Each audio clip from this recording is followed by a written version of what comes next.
Olá a todos, hoje é dia 4 de junho e hoje é dia de quê? Já já eu volto.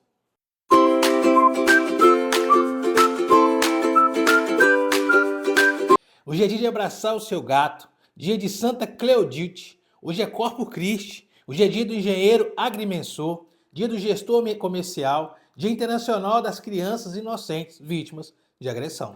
Hoje é dia de abraçar seu gato, é uma data divertida para celebrar o carinho e a companhia do felino, que faz parte da vida de milhões de pessoas ao redor do mundo. Hoje é dia internacional das crianças inocentes vítimas de agressão, uma data criada para conscientizar sobre a proteção das crianças e combater todas essas formas de violência infantil. Esse foi o Dia de Quê? Um investimento da GWT Internet, nossa conexão em você. E eu volto amanhã para mais Hoje é Dia de Quê? Até amanhã.